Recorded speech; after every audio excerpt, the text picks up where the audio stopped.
how fortunate you are that you are able to relax and let a stream of thought flow and create a movie that will be on the screen. Your thoughts will turn to things. And life is exactly the same way. You can all write your movie. You all have a producer called Law of Attraction. And you all have endless funding called the energy that creates worlds. And you all have everything that is necessary to bring the cooperative components together. In other words, you have a staff, you have a team of non-physicals and currents and laws that are helping you turn your ideas about a movie into a full-fledged movie. You create your own reality, whether it's on the screen or whether it's something that comes into your life experience. So you know how in a movie the scene will change and then you can write it again. We've been breaking it down for you in some rather rudimentary steps. Step one is you, in your physical form, ask for something. And we tell you when it is asked, it is given. Wrote a whole book about it so you'd believe it. When you ask, it is given. When you ask, it is given. When you know what you don't want, you ask for what you do want, even if you don't put words to it yet. And it is immediately given because it is a vibrational reality. That's what we're calling this vibrational sphere, where the new evolved you is. And law of attraction is bringing all cooperative components. But the tricky thing is, tricky seeming to you, it's perfectly logical to us because we understand that vibration precedes all things that are manifested.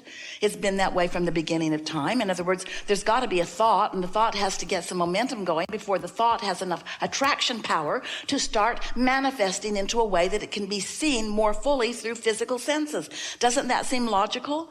That a full manifestation is just a more evolved, longer thought about manifestation. So what happened to you is you were born into an environment where in most cases you could see and hear and smell and taste and touch things around you because you were born with translators of vibration. Your eyes translate vibration so that you can see. So you are a translating of energy genius and you say, oh, here's reality. Well, that's a wonderful thing that you can become immersed in reality.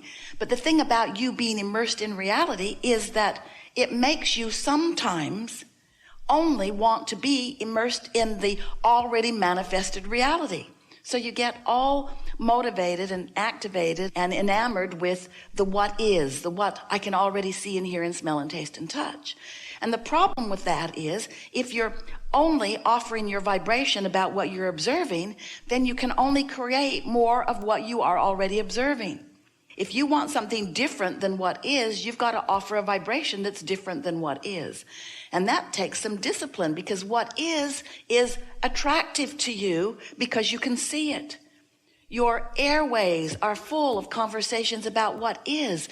Even though your environment wants so much that is so different from what is, you keep beating the drum of what is, and so you keep recreating what is. It's like a regurgitation process that's happening in immense proportion right now around you. You can't get something different if you're just talking about what is. So, step one is life causes you to ask for something new. And step two is, in this vibrational reality where you have shot your rocket, your inner being has become immediately a full vibrational responder and now emitter of a signal of that new request. Whether it's a relationship that's improved or whether it's a relationship that is new altogether or whether it's an enterprise or a material object or a pile of money, it doesn't matter what it is that you are asking for. Clarity rather than confusion, happiness rather than unhappiness, it doesn't matter. Once you've launched the rocket, your inner being is there. And we want you to know that there where your inner being is really current time. It's current tense. And what's manifested in your experience is old news because it took some time for everything that you are living to turn from thoughts to things. So by the time you're looking at it, it's old news. It's like watching a replay of a ball game. Esther likes the San Antonio Spurs, but she wants to see them live. She wants to see them in real time. She doesn't want to watch them after the fact, even if she doesn't know who has won the game. It's not the same to her. She wants to see it while it's happening. And so your inner being is the real time. And you, while you can't see it real time, and that's what bothers you. That's why you look at the old news, because you can at least see it. You can sense it. You can sense it. You can feel it. You have emotions that let you feel it. You can feel secure even if you don't have enough money right now in your bank. So we began explaining to you that step 1 is contrast causes you to ask. Step 2 is that source energy and law of attraction, your inner being, all gather everything that you're asking for. And there's a gestation process as everything that you have been asking for is merging together. The cooperative components are gathering, and there is a beautiful life that is being lived by your inner being vibrationally, and your inner being is calling you to it, calling you through your path of least resistance. Now, your path of least resistance is just your path that you've put resistance on your own trail. And it's all right that you've scattered resistance all over your trail. Can't do that, don't want to do that, don't like that, wish I didn't have to do that. You've spattered that stuff all over your trail. Your inner being doesn't hold that against you. In fact, your inner being doesn't even notice that it's there. Your inner being just keeps calling you around and over and under and through the resistance that's there. And depending on how much resistance is there, that determines how fun it is as you get called along your path. If you have no resistance, magic is happening everywhere around you. It's like you barely speak that you want something and the universe says, here it is, and you say, thank you very much, now I'd like that. That really is the way it can be for you. But if you've been down on yourself or down on somebody else, or not believing in your ability to create, or believing that you're not worthy of creation, or focused upon the lack of things, if you've been, like most people are, focusing upon the manifestations of the world rather than upon the vibrational reality that is in the process of becoming, then you probably have plenty of resistance that your inner being is calling you through, which means you are probably having sort of a bumpy ride along your way to everything you want. Some of you won't get there till you croak, because you have thoughts that you keep thinking. That's what beliefs are. A belief is just a thought that you continue to think. So as you have thoughts of doubt, and you keep putting those doubt engines on the opposite end of your train, and then life keeps causing you to want something more, and so you put another engine on the other end of your train. As you move through life, you've got competing engines of bigger and bigger and bigger proportion, and then you feel tense because you're asking and not letting yourself go, and asking and not letting yourself go. And here's the thing that is most interesting to us, and the thing that we most want you to hear from us. Your inner being will never stop calling you this way. Now, if your inner being would stop calling you this way, you'd feel better, since you got opposing engines going the other way, because then at least there wouldn't be tension. You'd just go in the opposing direction of what you really mean, but it wouldn't be tense. But your inner being will never stop calling you. Your inner being will never stop keeping its promise to you, that since your leading edge physical human experience has caused you, and in fact the entire universe, to expand, your inner being will never stop calling you forward into that expansion. And so that brings us to step 3. Step 1 is you ask. Step 2 is source answers and continues to call you and answer you. Step 3 is you got to find some way to stop putting engines on the other end of that train. You got to find some way to get into the receiving mode, or the allowing mode, so that you allow yourself to be the receiver of what you're asking for. So we know we're talking about vibration. That's just annoying in the beginning, isn't it? And we're talking about asking you to have faith in things you can't see, things that you can feel that you can't see.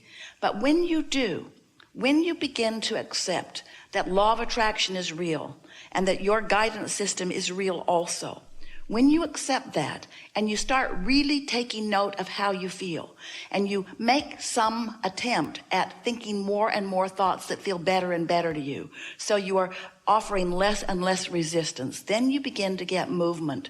And when you begin to get movement, so that those thoughts that you have set into motion are allowed by you to turn into things, to turn into ideas, into rendezvous, into experiences, and into manifestations. When you witness your thoughts, your deliberate thoughts turn into things, then you get it.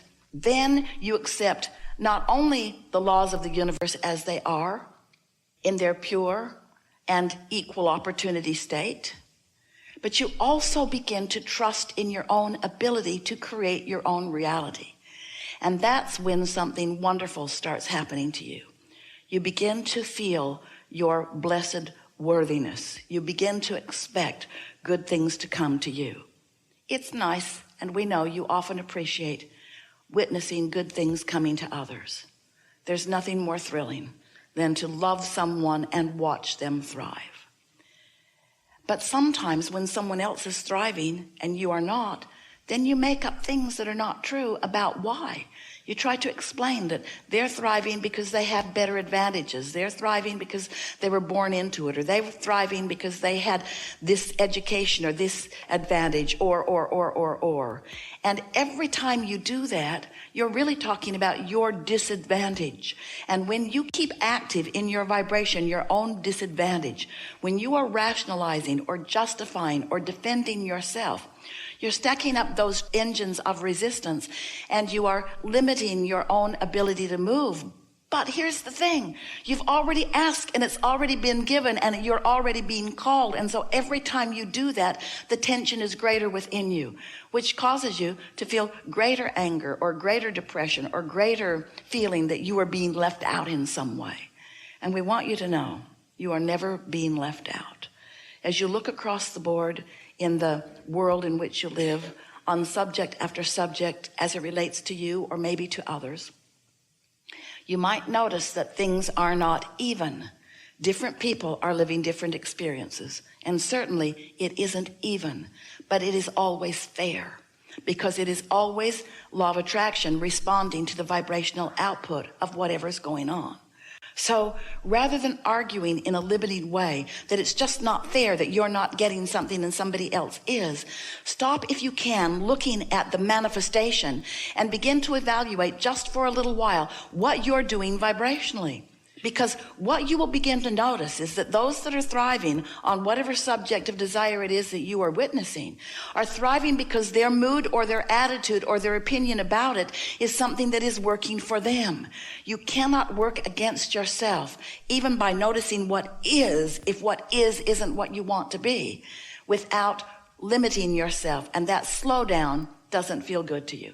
Doesn't feel good to you because of the energy drain of contradicted energy. It doesn't feel good because of the lack of clarity that you are providing for yourself, the clarity that you are not allowing yourself to experience.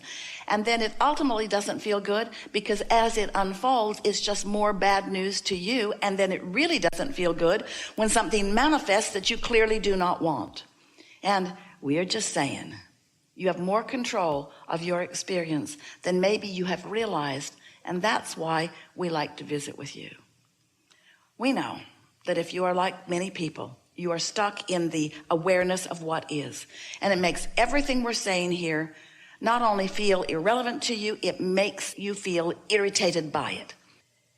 That's sort of the way the movie makers keep you engaged, is they give you a problem to which they help you find a solution, and then you feel better. But it is sort of the way that the resistance helps you to continue to create and ask for more too. And so as long as you know that no matter what's happening, you can keep yourself happily engaged and moving along, and knowing that you do ultimately have complete creative control over what happens, not only with your movie, but with life. You always have that guiding light to feel your way into alignment with. Your vortex can always be felt by you unless you're too far gone in the opposite direction for now. But after a good night's sleep, you're back in the game again. We've enjoyed this interaction a lot.